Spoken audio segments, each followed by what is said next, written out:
honest from my perspective, I believe a storm is coming.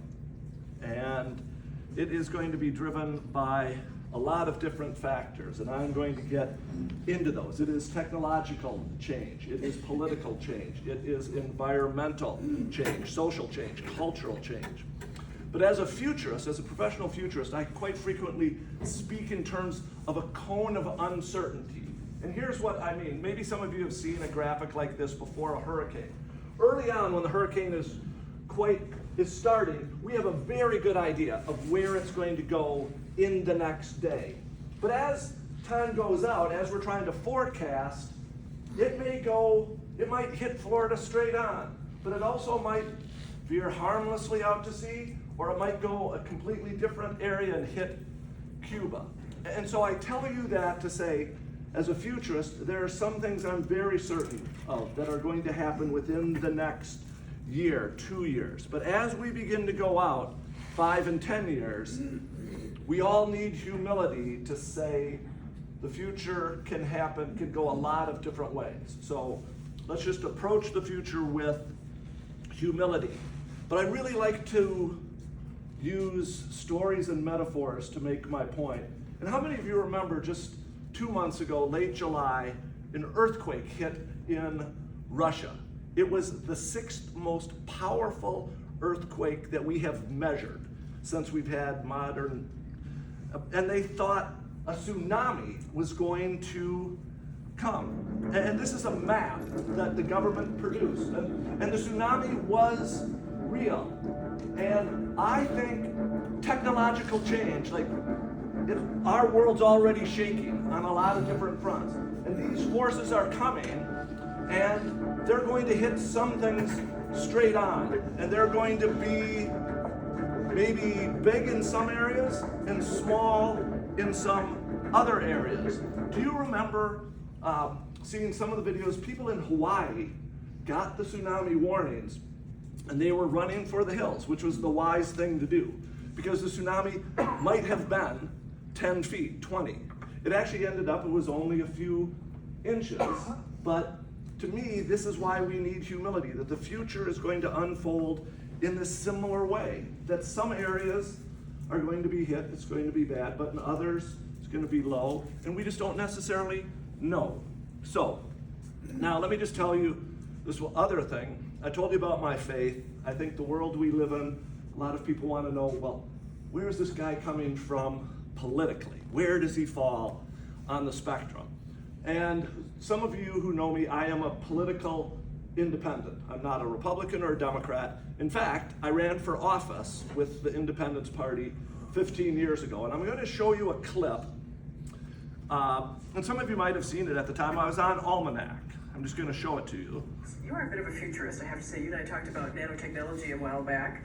I see on your website you're a little worried about a pandemic, a flu pandemic, and you're talking about how we should. So this is 2008. Should really ramp up flu antiviral production, which is something you don't usually find on some candidate's website. No, you don't, and that's one of the reasons why I'm running. I mean, today, the anniversary of the bridge, it was a lack of foresight. We should have been, Republicans and Democrats should have been working together before that tragedy, and the exact same thing they should be working together to prevent a pandemic. I mean, Mike Osterholm has been on this program. Even a mild pandemic has the potential to kill 200,000 Americans, something we should be working on today. Now, I don't show this to say, oh, I predicted the future. The reason it was one of my platforms is to say, this could happen, and we need to be thinking about this before it happens. And I just want you to go back when I said a storm is coming. I think what is coming is going to be bigger and more powerful than that. And I have an obligation to talk about it. And I think it is going to test all of our faiths in deep and powerful ways. So now, let me just say one other thing. As a futurist, I try to view, have you ever been to an optometrist and they put that machine in front of you and can you see better or worse? I try to see the future through as many lenses as possible. I can't afford to just view through a blue lens or a red lens or even a purple lens. I have to try and view the future from as many perspectives as possible. And one of the lenses I'm now trying to bring into my work is the lens of faith. Now, before I go any further, I think we don't even need a lens. I think many of us feel and sense the world changing. December, Brian Thompson assassinated. June, Melissa Hortman and her husband here in Minnesota assassinated. Charlie Kirk assassinated. Just a few blocks from here, Fletcher and Harper. Now, I can't afford to view any of those things through specific lenses. And I try not to bring my opinion into things. And so I'm not going to talk about my opinion on those issues, but the one truth is we are called to love all of those people, including their killers. This is what we as Christians are called to do, and it's difficult. So I have my opinion on those issues, but the truth is, and we know it as Christians, is we have to love everyone.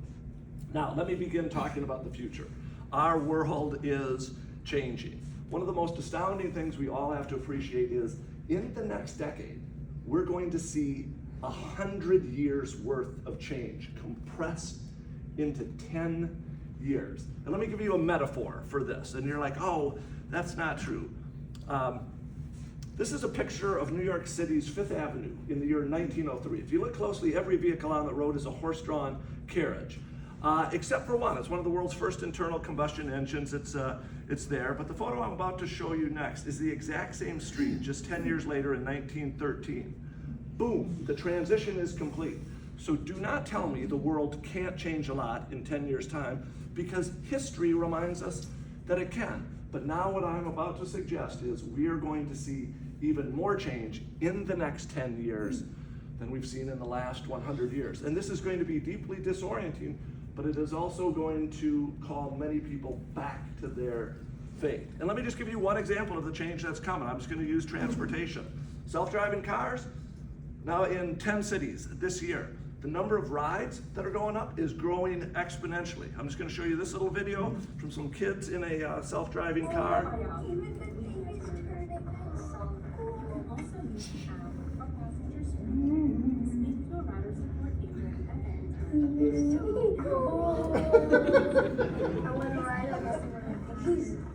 So it is cool.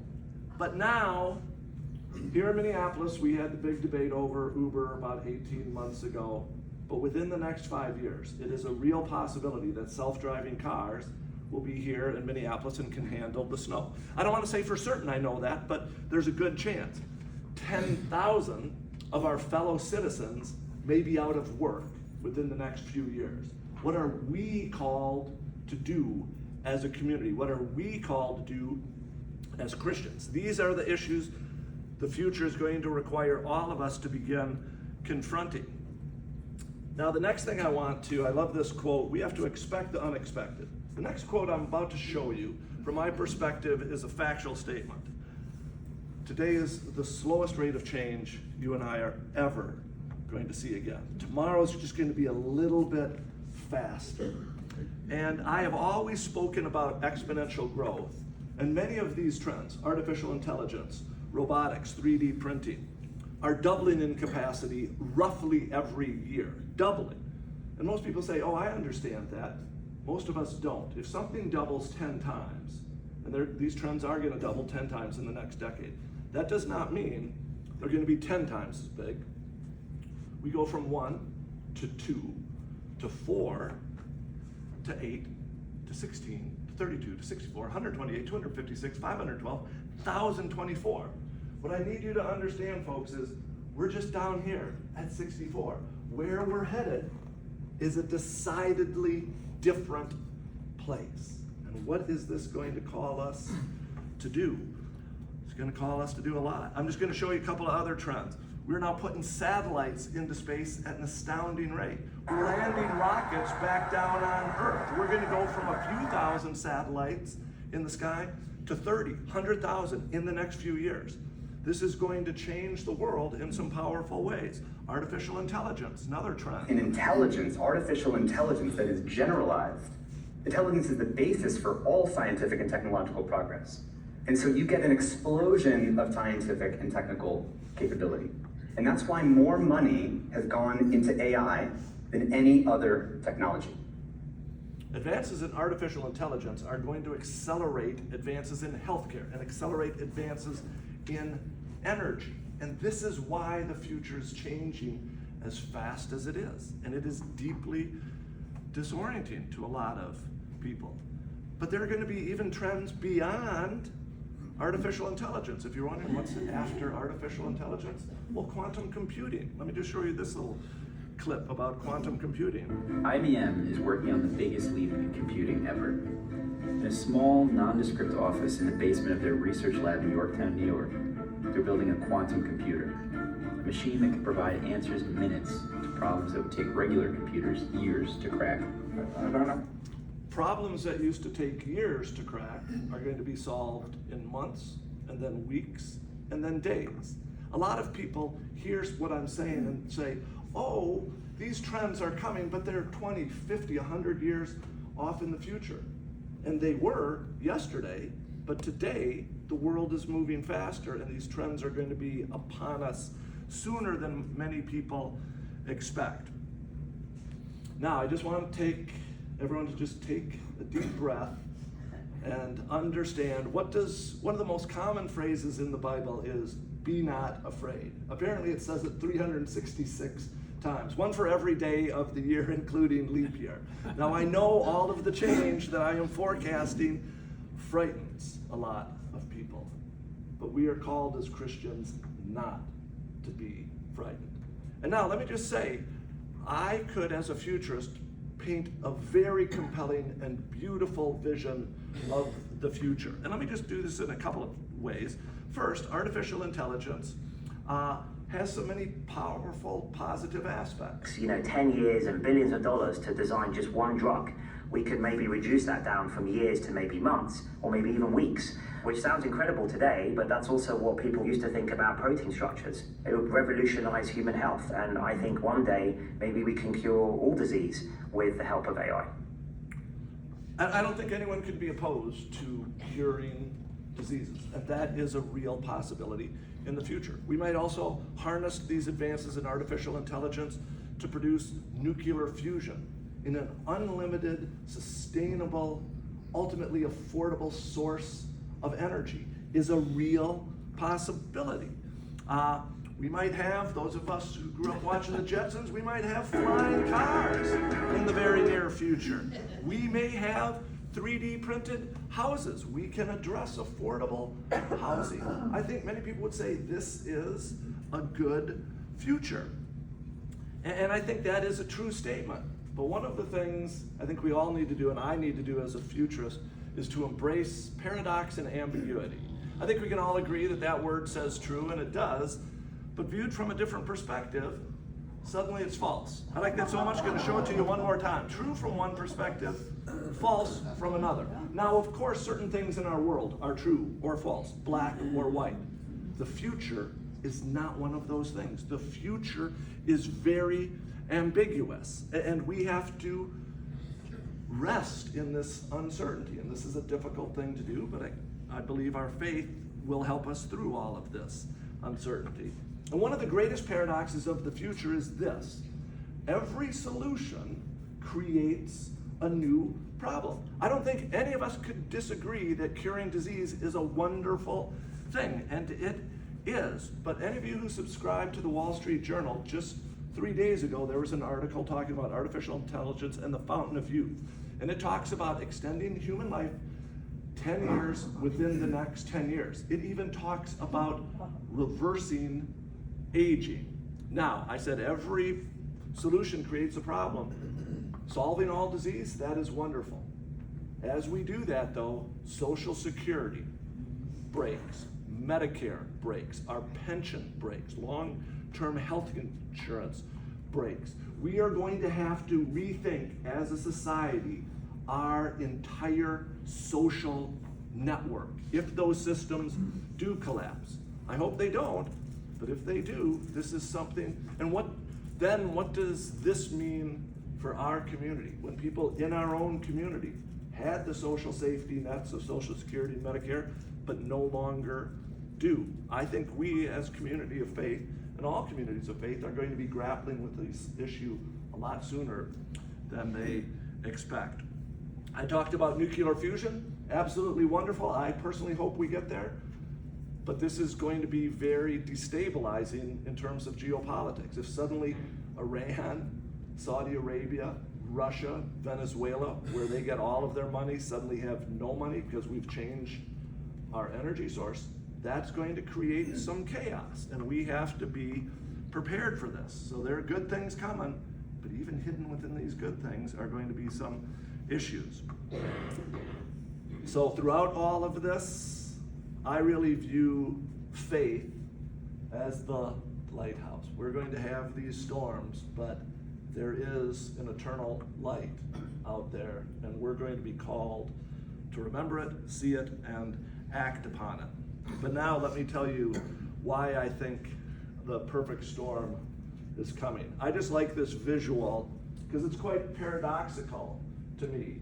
Artificial intelligence and technology could be seen as reaching and helping out humanity. It can also be viewed as letting go of humanity. And some of you may know Pope Leo took his name specifically Leo because the last Leo led the church through the Industrial Revolution and a time of great technological change. Leo, our Pope, and I agree, believes that artificial intelligence is the issue of our time, and we have to start thinking about it.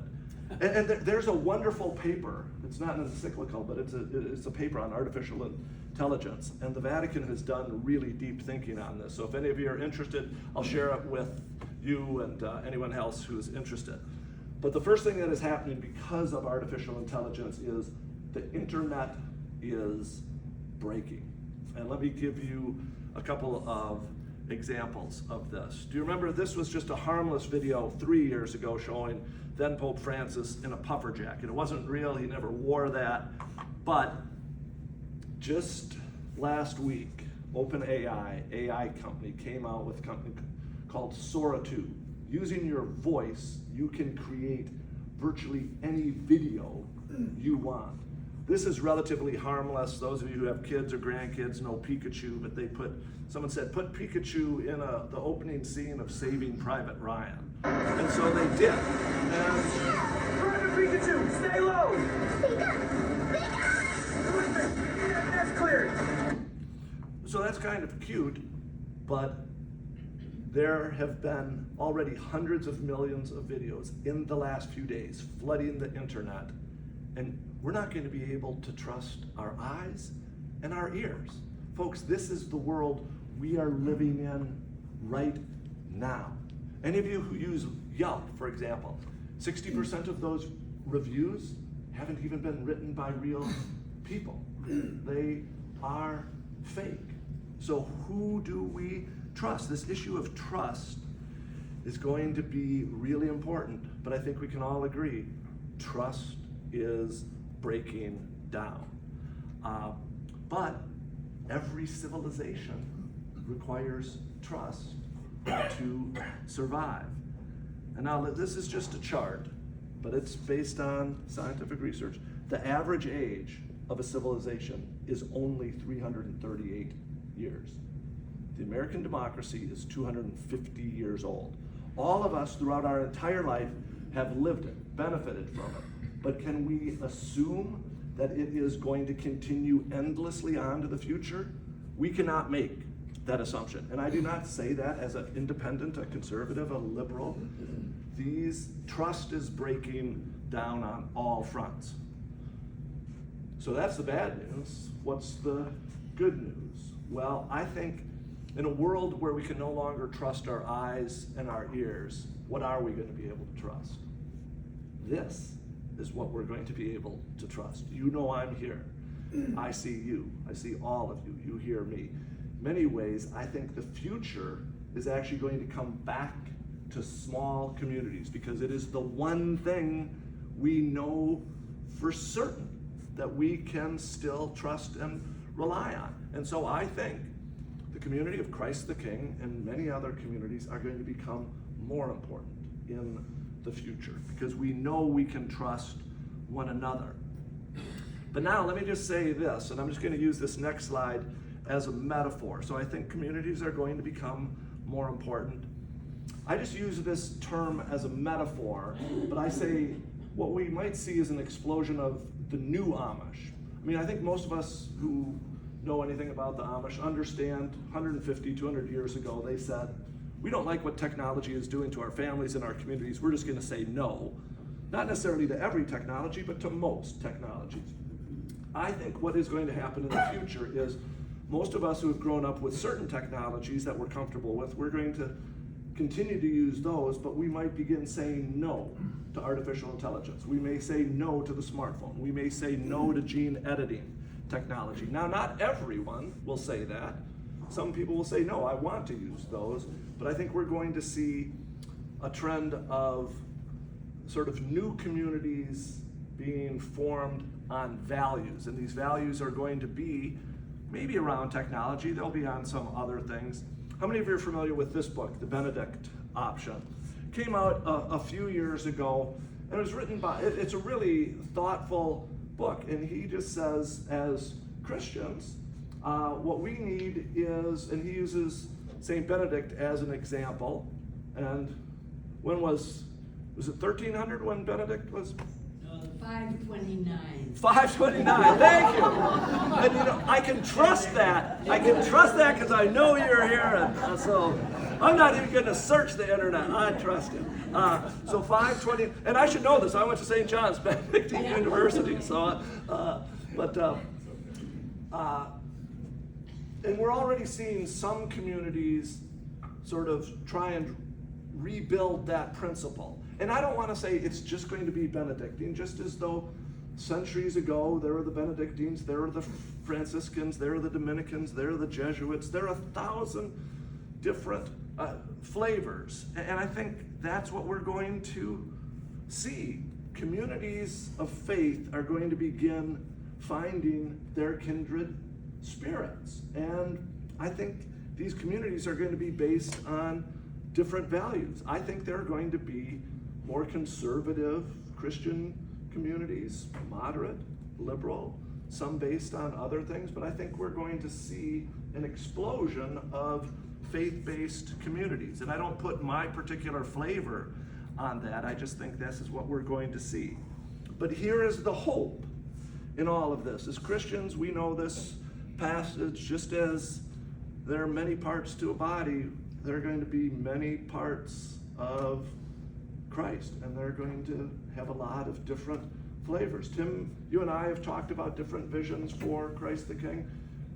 We might not necessarily have the same opinion, but I think we're going to find that we're all working towards the same goal. So I'm optimistic in that sense.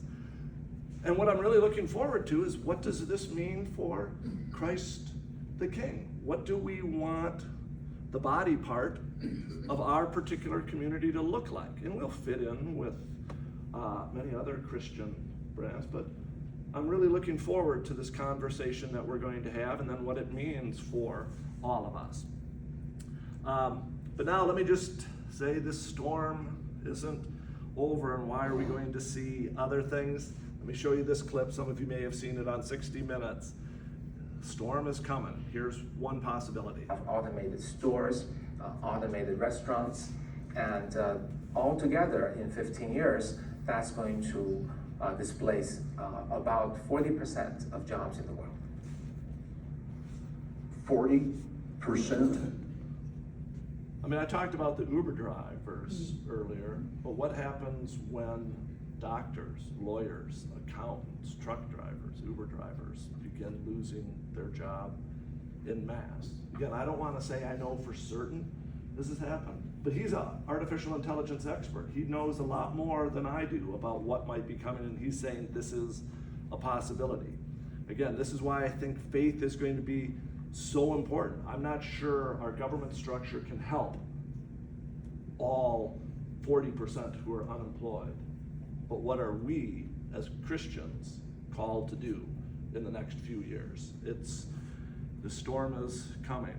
That's going to have other implications. Our financial system might break. We have a $40 trillion national debt. If we have 40% unemployment, there are no taxes coming in. We're going to have to spend more. That could go over, and our capitalist system could collapse. Any of you who have ever read Hemingway might remember this line from The Sun Also Rises. He was talking about a guy who went bankrupt, and he said, there are two ways to go bankrupt: gradually and then suddenly. And I think that's what might happen to our market capitalist system. Like, this problem has been growing gradually, but when it collapses, and I don't know if it'll collapse tomorrow or 10 years or 100 years in the future, but when it happens, it's going to be sharp. And I think many people are going to return to their faith because of this.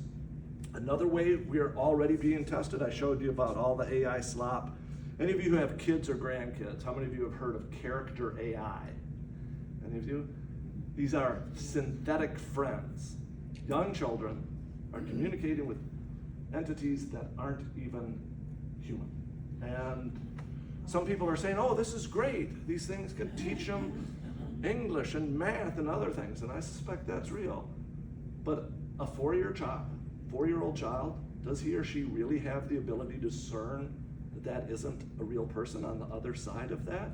And so what is happening already is something called AI psychosis, and even adults are falling prey to this. They are communicating with AI and they think it is a real person, or they act as though it is, and it is deeply troubling. And I think we are just at the start of this problem.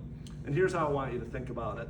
Cindy and I, our kids are now 24 and 26, and we were there when the smartphone, the first iPhone, came out. I think if I could go back in time, I would not give either my daughter or our son a smartphone as early as we did. And I actually think those first smartphones almost should have had a warning label on them, like cigarette packs, saying, we don't fully understand what this device that we're putting into all of our hands is doing to our relationship, doing to us. And I think we need to do the exact same thing with artificial intelligence. We need to treat this very carefully, because if we don't, it's going to mess up a lot of people. It already is. But remember, I told you earlier, be not afraid. We're really going to be called on this. This fellow is George Hinton. He's known as the godfather of artificial intelligence. He's been working on it for 60 years. So he knows artificial intelligence a lot better than I do, and here's what he is saying. Almost everybody I know who's an expert on AI believes that they will exceed human intelligence. It's just a question of when. In between 5 and 20 years from now, there's a probability of about a half that will have to confront the problem of them trying to take over. A 50% probability of existential risk. This isn't science fiction. This is the world we're living in. And I don't have any answers, but where I am looking for answers goes to my faith. I think all of us are going to have to do the same thing. Now, will everyone gravitate towards faith and matters of spirituality? I don't think everyone will. I think a large portion of people will double down on materialism. They will continue to go shopping. They will continue to seek solace in alcohol or drugs or pornography or gambling or many other things. But others will say, that's never fed our heart, our soul, and our spirit. And now in this crazy world, there's something more. And so I think this is why, another reason, as horrific as many of these trends are, they're going to call us back to our faith. And so I talked about a growth of faith communities. I actually think we're going to see a spiritual revival. And as a futurist, one of the things I do is I study history a lot. And every technological advance over the last 400 years, when it has come into existence, there has been a spiritual revival. Yeah, I'm going to go to the Industrial Revolution. When many people were being torn from their farms and being forced to live to cities, there was, and this is where Pope Leo came into existence, he said, look, the world is changing, and we as a community of faith have to be called to do different things. So they rolled up their sleeve, they got involved in matters of child labor and environmental issues, and I think we're going to see the exact same thing in the very near future. There's one other storm that is coming, and I will tell you, I teach a course up at St. John's on helping students think about the future, and one of the things we all have to do is we have to try and recognize our own biases. And I'm not sure this is a bias of mine, but I told you earlier I was a Celtic Christian and I love nature, but the relationship with Earth is changing. And I'm just going to, I don't actually want to speak to you with science or data, other things. I want to speak from my heart. The year is 1981. I was a junior up at the prep school at St. John's, and I can't remember why I didn't come home for a long weekend. And it was October, and I'm walking to the refectory. I come out of the dorm, and there is a river of blackbirds. And I don't know birds, so I don't know if they were blackbirds, sparrows, but it went on for miles. I was simply arrested. It was one of these moments of awe, and I just stood under it. But since that year, since 1980, bird populations have plummeted close to 40% in my lifetime, in our lifetime. That's the birds. At the bottom of the Mississippi River is something called the dead zone. There are so many agricultural chemicals going into the Mississippi River. When they flow into the Gulf of Mexico,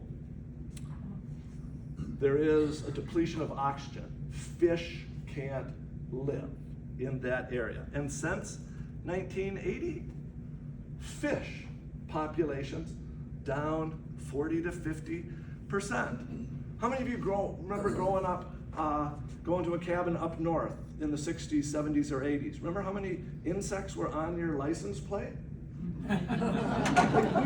There are still some, but not as many. Insect populations are plummeting. We're even polluting our soil. An estimated 20 to 70 million acres of American farmland have been contaminated with something known as forever chemicals. We can measure them. They are in the soil. If they are in the soil, they are in the animals. If we rely on those animals for our milk and our meat, they are in us. This is happening. Now I just want to go back to our Christian faith. This is in Genesis 1. We're called to have dominion over the fish, the fowl, the cattle, and even the creepy crawly things. The birds, the fish, the cattle, the insects, going down on our watch. And Pope Francis, before he passed away, one of his first encyclicals was around the environment. So again, I think this is deeply important to me. Maybe not everyone agrees as such, but our past Pope felt it was. But it doesn't stop there. Our water is in trouble. Did you know you can't swim in 45% of the lakes in Minnesota? Like, that's not right. What are we called to do as Christians about the water?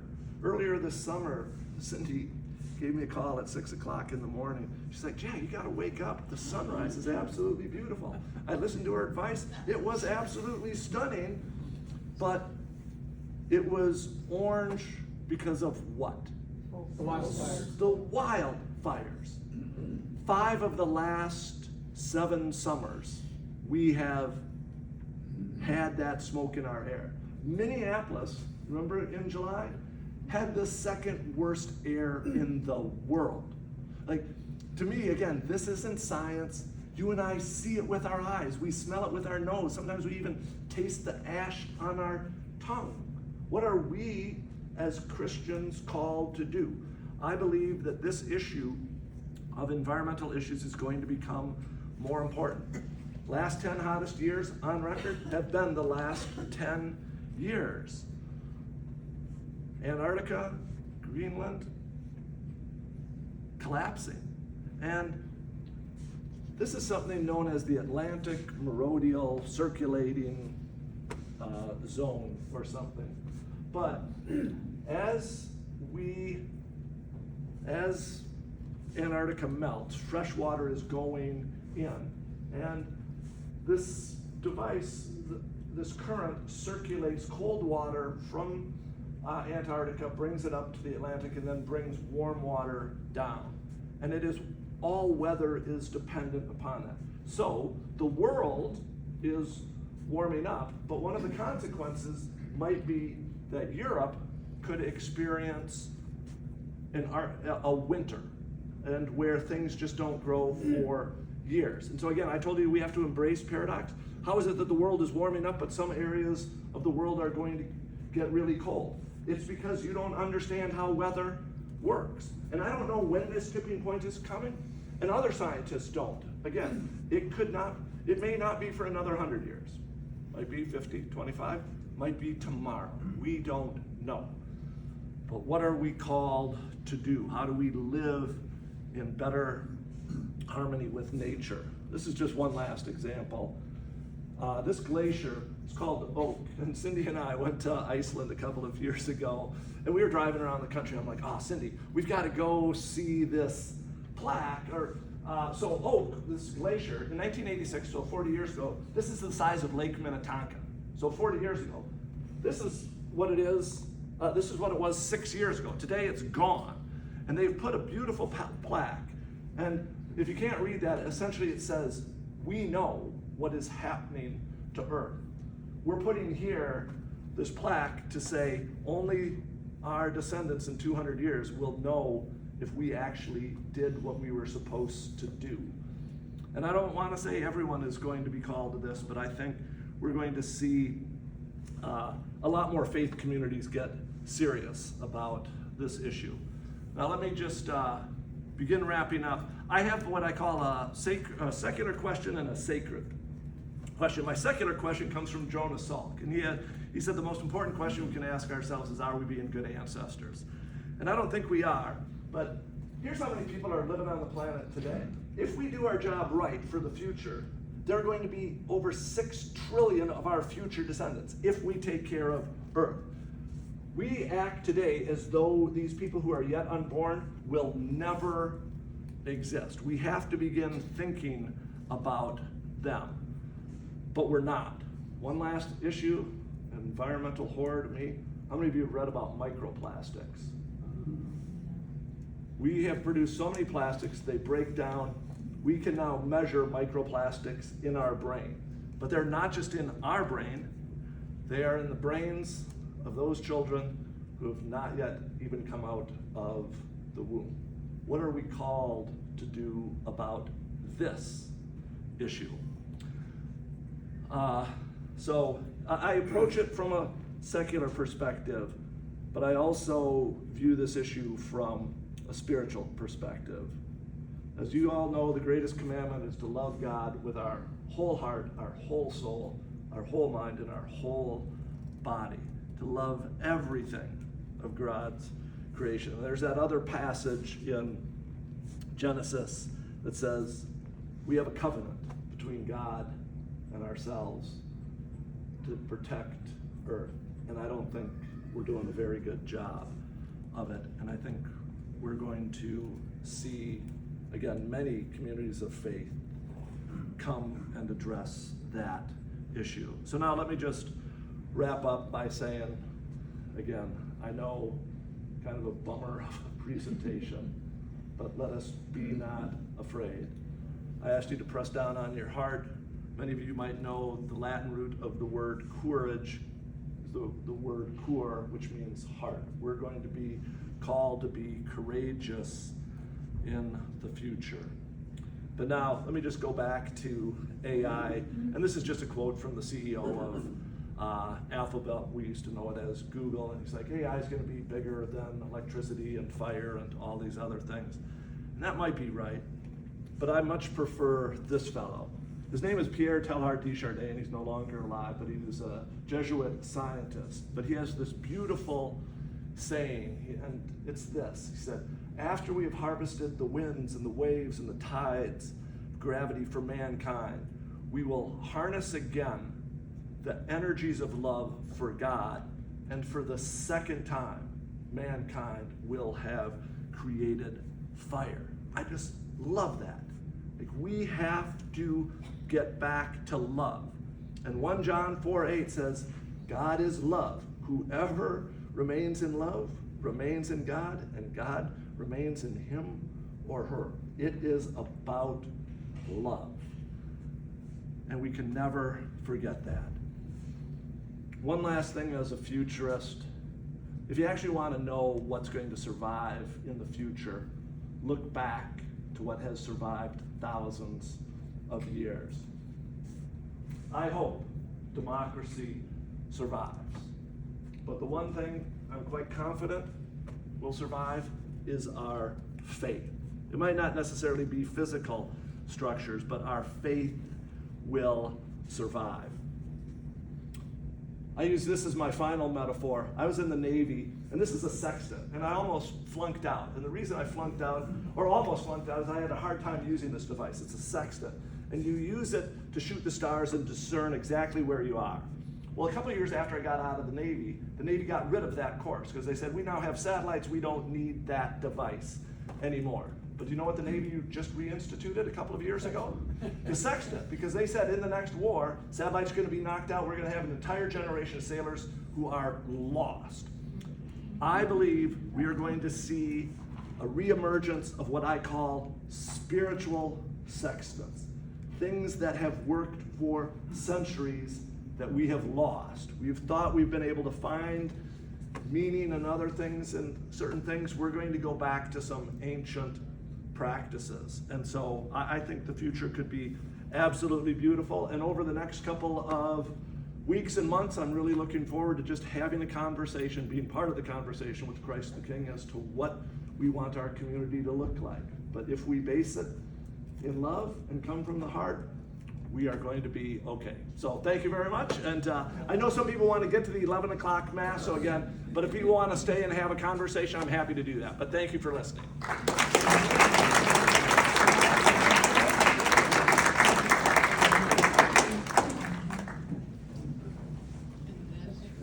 Did anyone want to, any, if there's not a first question, we'll go immediately to the second one. So anyone have, I use that on my thing. I'm working on my second million. The first one didn't work out so well.